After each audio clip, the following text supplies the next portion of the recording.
Zemmel, we've been plugging these guys for a while. Elite Sports, they're the brand that, or they're the company, I should say, who works with Texas State athletes, works with a bunch of athletes across the country to create original brands.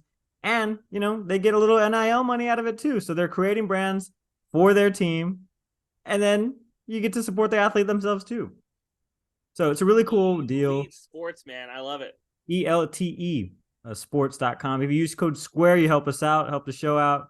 But yeah, they got a bunch of cool stuff. My favorite still is Ben McLean's icy kind of vintage looking jersey that he's got of himself. It's just like four Ben McLean's doing different things. It's pretty sick. Check them out, elitesports.com. I also have a bunch of different athletes for them too. I'll pop up here too. Use code SQUARE. Check it out. Tired of winning the tailgate but losing the games? We can't help that. But we can tell you what the hell is up with each team and what's going on across sunny San Marcos. Texas State fans, get on your feet. You're listening to Squaring Around with Jakob Rodriguez and Andrew Zemmel.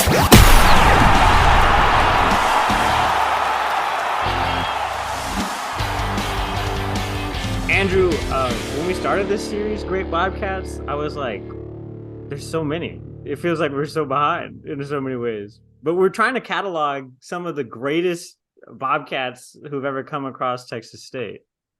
And it's funny because we got two that we actually covered, right? We hit Brian London, probably the best defensive player in the last 6-7 years. And then we had maybe the greatest women's basketball player in Texas State history in Taeler Deer today. And, if you missed her when she was played from 2014 to 2018, then those 4 years, she not only accomplished pretty much everything you could want to accomplish as a Texas State athlete, but was top 10 in a litany of pretty much every single counting stat you could do at Texas State. Still top 10. So what's funny, and this, we're always going to plug it. I think it was like 2018, 2019. I wrote the infamous now article of my all-time Texas State women's basketball team. It still holds up. Taeler Deer. I had her as a starting point guard, and I love Kennedy Taylor. I still think that she's my starting point guard. Give me Taylor. She just was so good. I remember going to some of those games just as a fan and watching her just dish the ball out.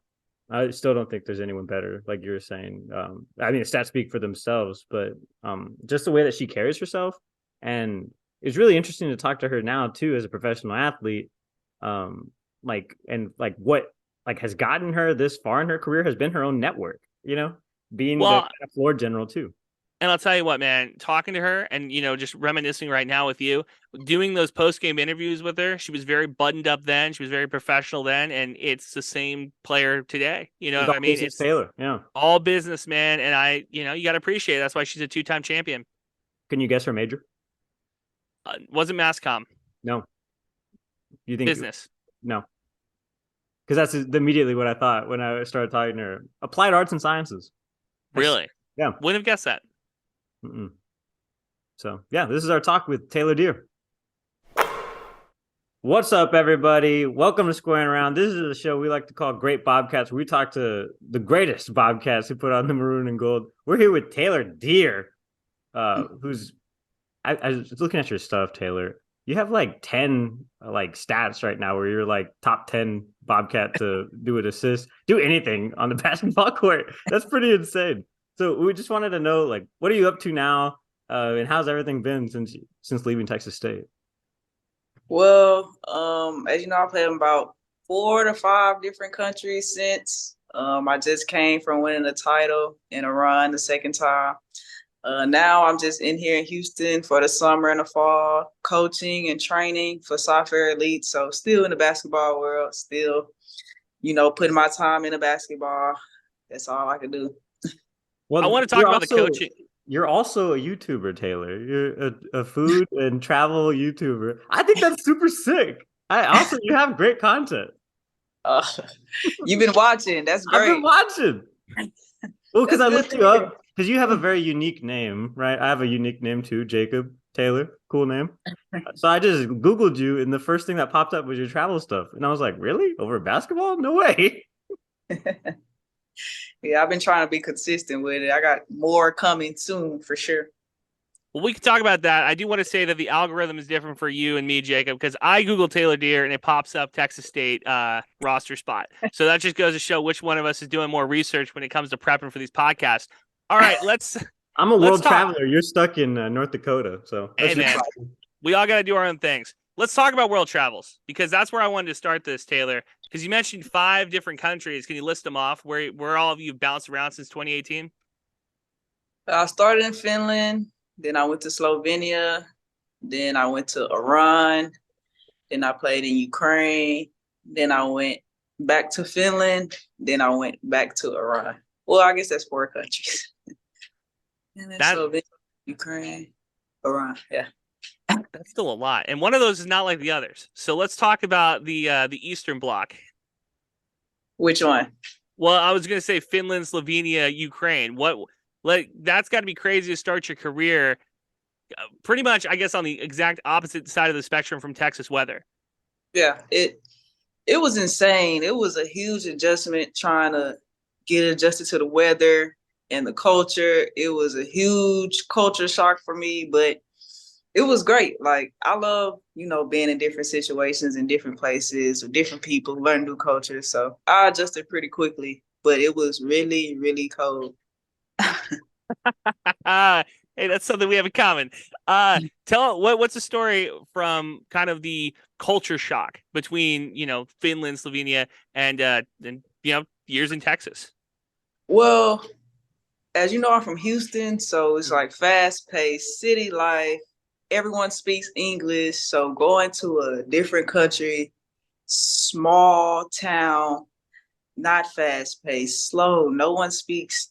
Well, in Finland, it's more of an English-speaking country. That's more the higher English-speaking country out of all 4. But just different culture. No one really speaking English. Like, it's not really a lot of people of my color. But it was great. Like, the people love me. I adjusted well. I didn't really like the food too much. I had to find little different things that I like, the food stuff, and just like how the people interact and stuff like that. It was just a different adjustment. And like just being away from my family for so long, it was kind of tough. And it was hard because Finland, it gets dark at about 4:30 and it's super cold. So it's like, I'm away from my family. It's super cold. It's dark. So I had to deal with little stuff like that. So I had a couple tough times. And then the time zone difference is insane too. I'm sure if you're trying to keep up with 8-hour difference. That's a rough one. that is that's just a rough deal. We talk about the food. Just they don't season it or what? not a big lutefisk fan. Yeah, they don't season it that good, and it's different. Like my first couple days, they gave me salmon soup. I never had salmon in a soup, but it's one of their like top Finland dishes. It's really good though, but a lot of different foods I didn't like, and like I had to like cook for myself, so that was kind of rough, but it was cool. So what's the pace of play, the difference between playing Sunbelt basketball, which I think was competitive when you were in the league, now it's getting to a different level. It's pretty damn competitive now too, versus playing over there? I feel like the Sun Belt was kind of more competitive than over there, to be honest. I feel like it was more competitive than the Finland League when it comes to everybody. Like, in Finland, it's like 4 teams that's at the top that were like pretty good. Like, but in the Sun Belt, anybody could lose any given day. So it's sometimes not like that overseas. And it for sure wasn't like that in Slovenia or Ukraine or Iran. Like, I feel like the Sun Belt was way harder. Wow. All right. Yeah. Good stand for the Sun Belt. Now, all right, let's talk about Iran, because that is a completely different cultural difference than the Eastern Bloc. So you go from that to then Iran, and what is that, like a 14-hour time difference? It's about 10 and a half. 10 and a half. Okay. What was that experience like? It's great, but they don't have good internet connection. So my internet was slow. I really couldn't talk to my friends and family all the time. Instagram, Twitter, slow. Like, they like blocked Instagram, Twitter, WhatsApp, Snapchat. Like I had to use VPN to use the internet. Like just stuff like that. Then of course I have to wear the hijab. All the women there have to wear the hijab in the games, in the streets or whatever. Like it's just I can and say, nobody speaks English that good in Iran. Nobody. I was gonna say, Jacob's watching travel documentaries. I'm over here trying to cut tape of Taeler Deer, and it was tough the first time I watched some of the highlights that I could find on YouTube or whatever. It's very difficult to pick who's who out of the off the roster. You know what I mean? I'm just saying it was difficult for me. I think I picked out where you were and some of the skills that you were bringing. You're still a very good shooter. Yeah. Yeah. I need it at the pro level to set yourself apart. You got to be a great shooter. So, yeah. Okay. Well, all right. The cultural difference in Iran, clearly, like that's important, but also you won a title, so what was that like to be on a championship team? Well, I won 2 in a run. So the first time when I first won it, it was crazy because that was my first championship as a pro. Like, I feel like that's like every hooper's dream to win a championship, like at the pro level. So when I won it, I just felt like on top of the world. Like I felt like all my hard work paid off. It was just a great feeling. And like all the people in the run just was congratulating me, my family, my friends. I just felt really great and like really felt like all my hard work really paid off. And to go back to back, what was the second trip like? Like to try to go back to back. When I came to Ballman, they kind of like expected us to win. But when I came this time to Tiros, we were like in 3rd or 4th place. So it was like, oh, like they expecting the number 1 or number 2 team to win the title. They're not really expecting us to win. So it was like, I really had to go in, change the culture, change the environment, and like up our team to a level of championship mentality and to go out there and win again with doubt from everybody, it was just great. Like, so you're like a vet now, huh? Yeah. That's hard to believe. You're in the like I said, you're locked in. It don't feel like I'm a vet, but yeah, I'm a vet. So you come into that locker room, and what is like a leadership style that Taeler Deer brings to the table? We don't really have locker rooms like that. It's more like come to the court, come to practice, bring the leadership. So just stand in my teammates' ears about details. And, if somebody is lagging and they're a starter on our team, like, you need to pick it up because we try and win a championship. We can't have the younger girls looking at us like we're lagging and they can do the same thing, stuff like that. Just staying focused, learning the plays, telling my teammates stay locked in with the plays, and really focusing on our game plan and our defense. Like bringing energy on defense in practice, bringing focus on our offensive plans and defensive plan in practice, so it could really transfer and flow into the game easily. Like I bring that focus and energy to the team to know, like, okay, like Taylor's locked in, we got to lock in too. How do you get over the language barrier there when you're trying to get people like locked in on defense? Because I can't imagine it's easy to say switch in like 5 different languages. After a while, they understand what I'm saying. So after a while, I understand what they're saying and they understand what I'm saying. And we also use like hand gestures. We use that a lot. So if they want to, or the coach tells beforehand what we're doing on defense. If we're switching, if we're going under, over. So like, if they not doing that, gotta tell them like instantly. The language of basketball is pretty important, I think. I guess going back to your travel stuff, a lot of people ask y'all, or, you, I guess specifically, like, oh, where are you guys from? And I've always heard when you're traveling the country, maybe in places that aren't like super like friendly to the Western world, is to say that you're from Texas first before you saying you're from America. as you've done that a couple of times too in your videos. Like, I'm from Texas, from Houston. Does that help a lot? Or does that people think Cowboys and stuff probably? Yes.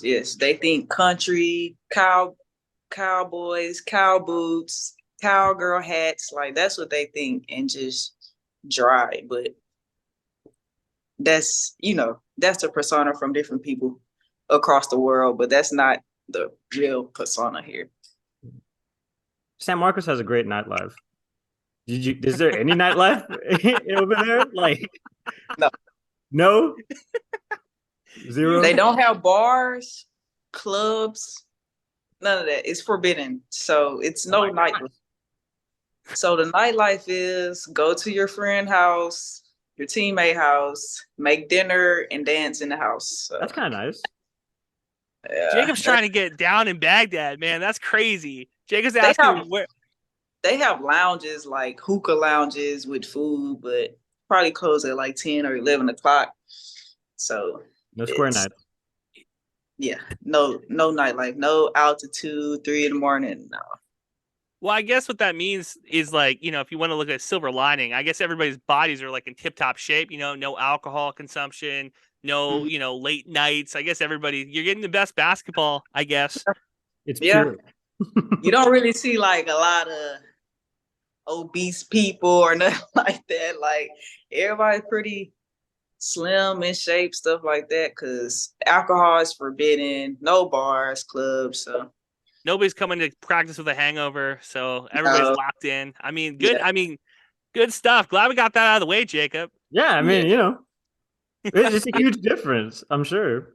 When just like you talked about a little bit about the culture, leadership culture, stuff like that. Like, I feel like that's like what like the Western world like views it as too. Is like not just the on the court stuff, but the off the court stuff too. You take away like a huge aspect of that, You don't have to worry about none of that. Yeah, it's wild, man. What everybody talks about I should say in America, we talk about like the pay disparity between pro ball players for men and women. What does that look like for you through a couple teams, a couple different leagues now? Is it okay pay when we're talking about playing overseas as a professional women's basketball player? It's okay, like, because say you do a job here in Houston, they're not going to pay you as much as they pay you overseas. Like, like a part-time job, it's not like that. But it's a huge difference between men and women. So men get way more than we do, but that's across the board. Yeah, that's with everything. So it's okay. Like it affords me, pays well for me sometimes. But you also have to prove yourself. So you can go from really low pay first year, second year, then you prove yourself, and you can jump up to a $2,000 more, $3,000 more, $4,000 more than you were your first year. So a lot of things you have to prove yourself. That's just like in the work field in America as well. So what is like? My bad. I was gonna say 5 years out of college, Taeler. What would you tell yourself when you just graduated college? Like if you could go back and say something to yourself about this pro career that you've had so far to prepare yourself. Prepare myself. I think I was pretty prepared for the most part. Really? Okay. Well, that's great. So what'd you do to prepare? Being playing for Texas State really prepared me a lot for the pro level, because it's like when you get to the pro level, it's way easier. So you have no homework, no work to deal with. All you have to deal with is basketball. So, and then you're away from everything. You don't really have distractions, so it's way easier. In competition, like less sometimes. Like sometimes you play top teams, of course. Like I didn't play against a few WNBA players, stuff like that. But a lot of the time, the team's not that good. So I just feel like character was built in college. A lot of stuff about being punctual, being professional, all was built in college to where I went to a pro level. It's just easy for me. Yeah. Wow. That's a ringing endorsement for Coach Z and the staff over there to say that you felt like prepared. I'll speak highly about Coach Z and the Texas State program forever. That's great. Well, she got a new contract extension. Pretty excited about that. Did you text her? I didn't text her, but I did see it on social media. But she really deserved it. Like, she puts in a lot of work and builds these girls' characters every year, so she deserved it. We spoke to her before the Sun Belt Conference tournament this year, and I think me and Zim were both ready to run through a wall at the end of that conversation. Just how much she loves Texas State, how much she wants. Not even, I guess, like the focus for her is not really even like her. Like, she's done a bunch of things in her own career and stuff, but it's always just been the team and that group of seniors too, the COVID seniors. That was cool.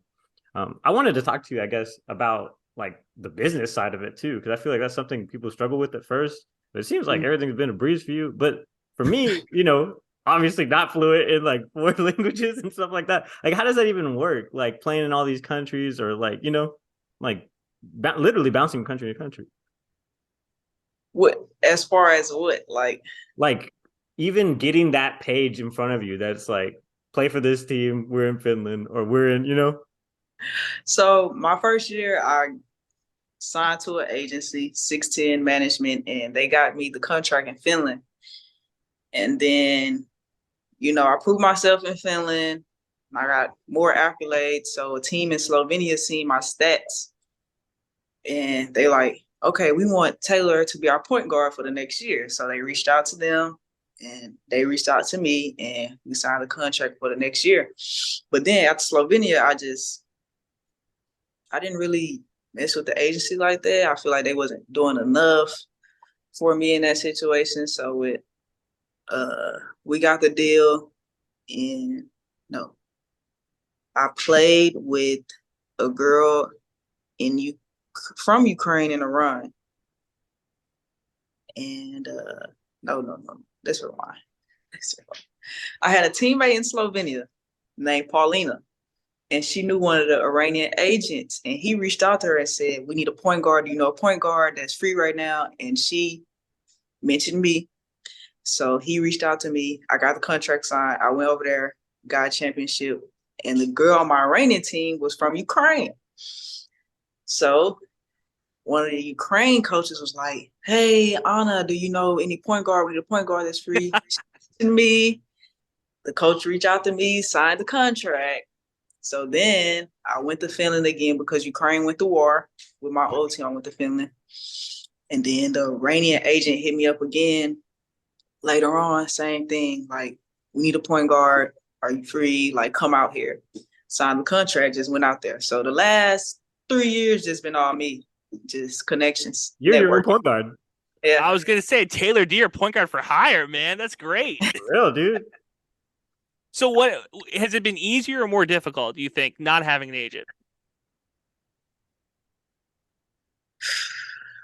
That's a good question. Well, it's been harder because I haven't been going to like Euro League or like Euro Cup higher leagues, but it's been easier to where I can go somewhere where I know that I'm loved and appreciated, and I can ultimately win a championship. So is that the goal for you, to play in the Euro League, to play for a Euro Cup? Yeah, or WNBA. I want to play like a higher league, like, Well, because it sounds like all these situations have been kind of like short term too, but like you're thinking like short term, but also like the places you can make an impact the most. Yeah. It's been a wild ride. So right now I'm not even with an agency. Right now I've just been making my own connections for the past 3 years. That's really cool that your network's even, like, yeah, that's dope, man. Yeah. And it says how much your teammates like you as a point guard if they're saying like, hey, I know a point guard that's going to help me out. You know what I mean? Because you did a really good job distributing the basketball at Texas State. Jacob mentioned it earlier, top 10 in assists, top 10 in points scored, and all that type of stuff. Have you felt like that is like where your game, what part of your game has kind of blossomed the most or made the biggest step up in the last 3 years, 4 years? I would say my leadership. Yeah. Hands down. Because I always had the skill, but I had my teammates to like lead me and get on my behind about everything. So it's like just that leadership and being a point guard and putting that championship mentality into my teammates. it takes a lot of leadership. So yeah, I would say leadership in. Jakob, I know you're biting at the chomping at the bit here to talk about cooking. So I want to hear it. No, let's hear it. Let's hear the advent of the cooking channel, Taylor. What cooking channel? Not cooking. Didn't you say you have a? She's going around trying different foods. Oh, I'm She's trying in to. different places. Yeah, she's trying different foods. All right, set it up for me then, Jakob. You set the table. Oh, okay. Well, you know what? I tried to talk to you about this earlier. Actually, I was like, you know, Taylor has a food blog. She's amazing. No, because I care about her playing basketball. I care about Taylor as a person. Oh God. Yeah. So how did that even get set up, Taylor? Like, you're obviously you're in like different places. I'm assuming you haven't tried like Iranian bread before with the onions. You haven't tried salmon soup like you were saying before. What was like the weirdest thing you had ever eaten even before that? Obviously, Houston has a great culinary scene itself. Yeah, Houston has great food, but when I go overseas, it's just a lot of different things. And people always ask, what do you eat there? Like, what do you be doing out there? Like, what is life like? Like, so I just feel like I want to give people insight into my life because they always ask me, like, how is it out there? Like, so that's just what I want to do. Give people insight what it's like out there so they won't always have to ask me and like I could just show them like what it's like. Direct them to the YouTube channel. It's like, stop asking me dumb questions. Go subscribe. Start subscribing. Yeah. Well, give us a channel name. Plug it. All right. So my YouTube channel is called, I think, Taeler Deer, Rare Life, Food, Travel, and Food Vlog. So it just gives you insight of what my basketball world, different foods I'm trying, different places I'm traveling to, different people that I meet out there. And sometimes they speak in different languages. You could hear it in the background or when they talk to me. So it's a lot of insight. It's very cool to watch. So I would advise everybody to go watch it and go subscribe. There you go. Doing the plug. I like it. All right, let's talk about your coaching because that's what you're doing through the summer and fall, correct, in Houston? Mm-hmm. Well, how'd you get involved with that? I just went on Indeed and looked at the top national AAU program, and it got me to this program, Software Elite, one of the top AAU programs in Houston. So right now I'm assistant coach on the 9th grade boys, but I train a lot. So we have like team trainings. I have different kids every day, boys, girls, all ages come in, train. I train big groups, small groups, individuals, you know, people pay me on the side, train their kids all the time. So that's just what I'm doing. I mean, that's cool. Is that something that you thought about doing before? Like, hey, like getting into coaching? Of course, because my love for basketball, like that's just a no-brainer. But the training part, I wasn't really into that like a few years ago, but now it's my moneymaker. So I'm really, really into training, like a lot. I really, really love it too. So is that ultimately what you want to go down and start doing? Well, that's what I'm doing. So no, I know, but like that's like, you know, like main thing, you know? Main thing, hustle? Yeah, main thing right now, for sure. Well, that's great. Can you tell us any Texas State stories? As far as basketball, it doesn't matter. That's open-ended. Whatever. When I say Texas State story, what's the story that you tell people overseas that, hey, what was college like for you? That's just super vague. Like, it's so many stories. That's why it's a good question, because we can get a lot of different answers. It's capital J journalism over here, Taylor. Come on. Too many different answers. But all right, let's do basketball then. Yeah. Let's do basketball. Okay. Well, do y'all know Erica May, right? Love Erica May. Yep. Okay. So I get really passionate on the court. Oh, Tierra Pitts too. Let's talk about them. Those are my like sisters. Like we like this close. So I feel like when you're really a good team and you're really close to your teammates, something's gonna happen. Cause I gotta hold you accountable. You gotta hold me accountable. We hang out all the time, with each other all the time. But let's just say this. So I know one day in the game, Erica did something that made me really mad. And I just like spazzed, like, what are you doing? Blah, blah, blah. And she came to me like, you can't be blah, blah, blah. I don't know what she said, but she left a note in my locker and was like going off on me, blah, blah. And she told Cozy, like, we, I found out, I seen the note, I found out we were about to like fight everything. Like, what's up? Like, blah, blah. We were about to fight and we're like this. So Cozy was like, come in my office, both of y'all. We go in Cozy office next to each other, hash out everything. We go to the court and we're like high-fiving and having a good time. Like nothing ever happened. Like nothing ever happened. Like nobody would know that we just got into it. We was just arguing. So that's what I would say about like basketball, sisterhood, like things gonna happen on the court with your teammates, but at the end of the day, we all have one goal. We love each other. We're gonna fight, argue, but at the end of the day, come to a common ground. We all good. That's a good story. That's a good one. I like that. Me and Zim will fight like that all the time, so I can All the relate. time.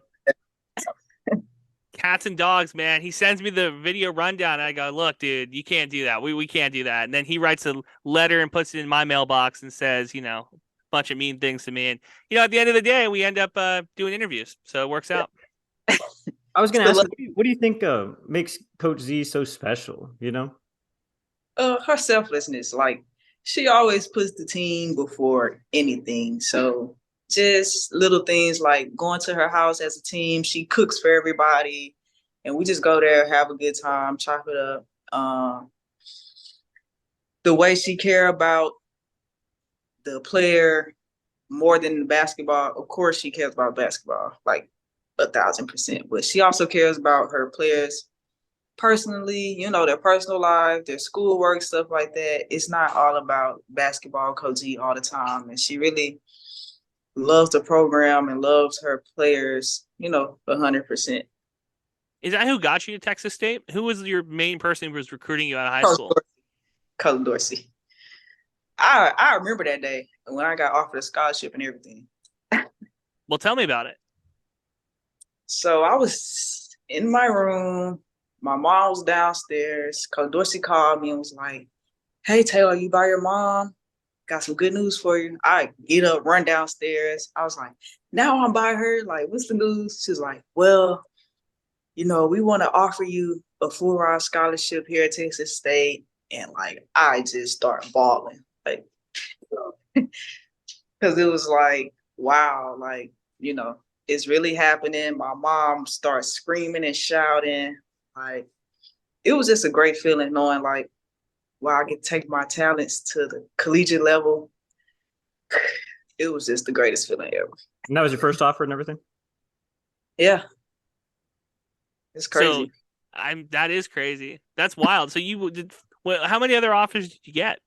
I probably only had like 3 or 4 more offers. It was like Florida A&M, Southern Miss, and like, what was the school?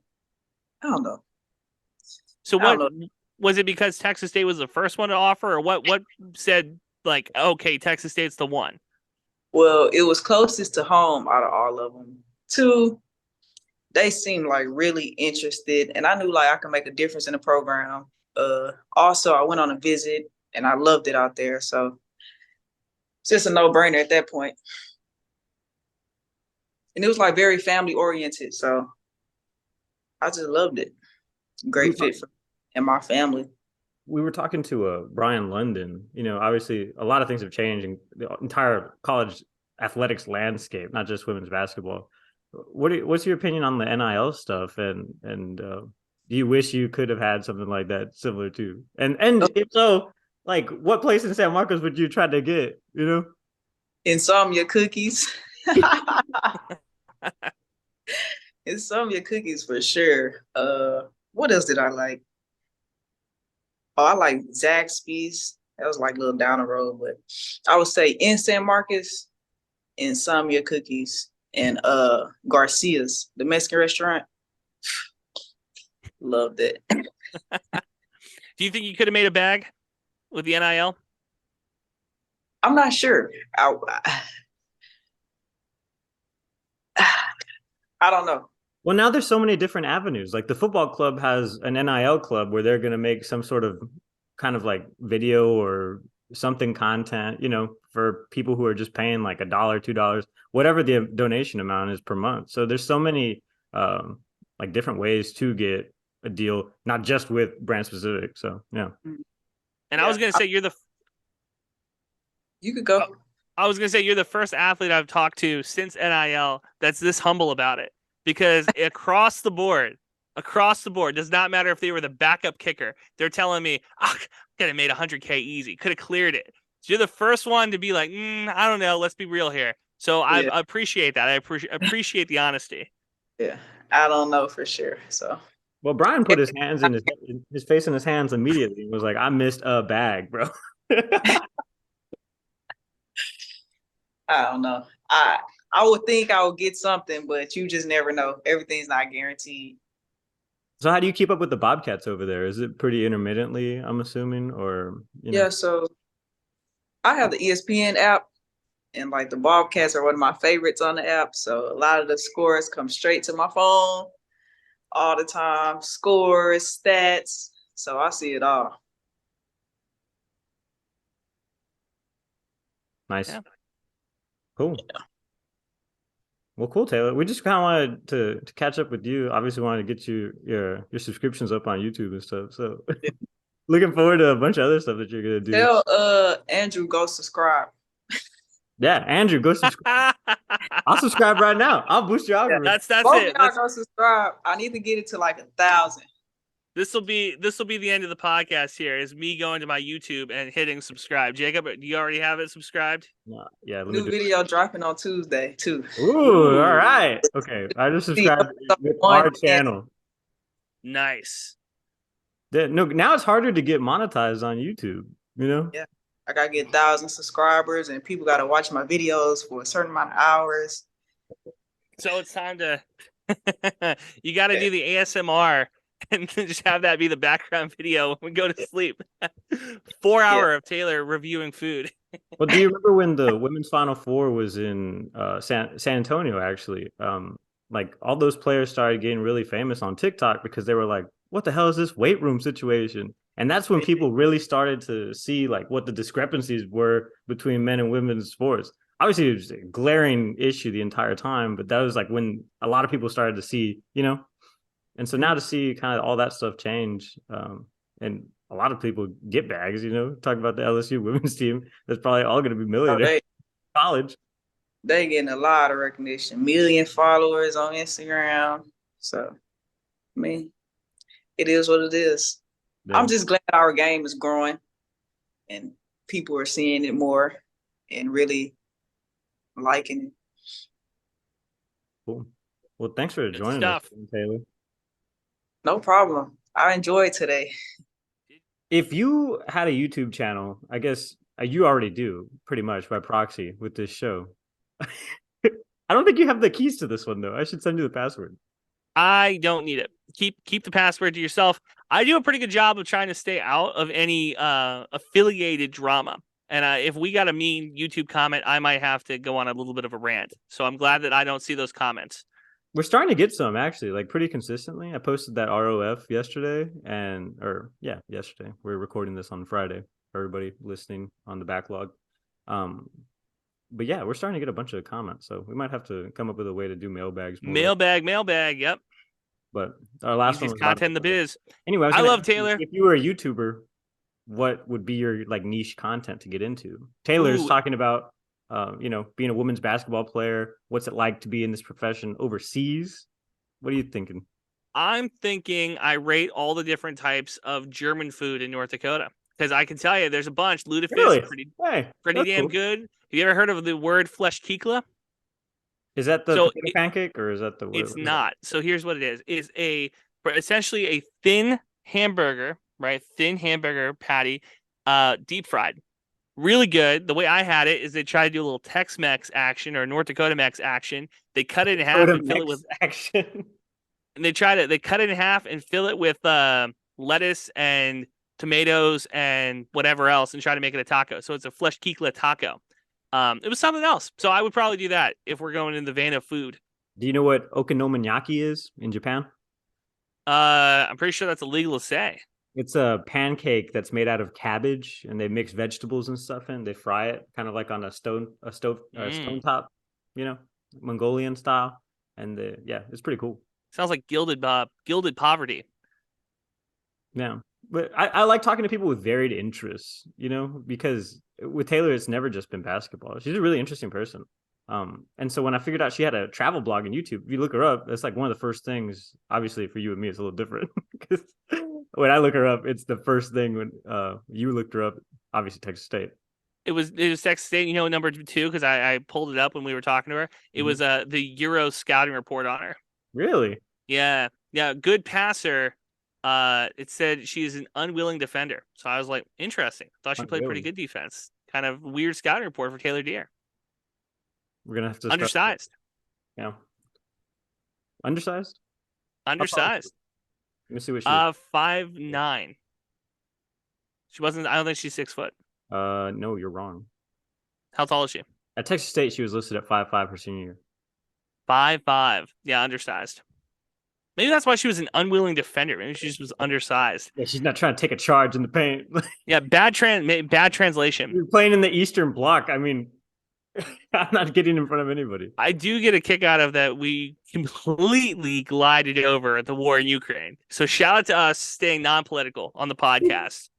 Well, I mean, that's hard to get into too. Like, what do you say to a person whose entire career depends on this livelihood? Hopefully that transition was at the end of the season, Hate to be going through those first season struggles and then out of nowhere, all this stuff happens literally overnight. I'll never forget, I was producing in Corpus Christi, about to go on air, and ABC took my feed, and it's just David Muir for an hour and a half. That sounds like a bad idea. I don't think I'd want to see him for an hour and a half. David Muir is awesome. I was trying to make a wet dream joke, but I went through the Rolodex and I was like, I don't think that's anybody's wet dream. David Muir. But really cool conversation. I'm glad we got to talk to her after a championship run. So now she's won 2 titles overseas. Probably going to be a coach at some point. I hope that she gets her chance to play at the EuroLeague. I hope she gets a chance to play at the EuroLeague. I hope she gets a chance for the WNBA. You never know. Crazier things happen, So I hope she gets a shot. She kind of alluded to this too, but coaching is her main thing. Like I thought playing was the main thing.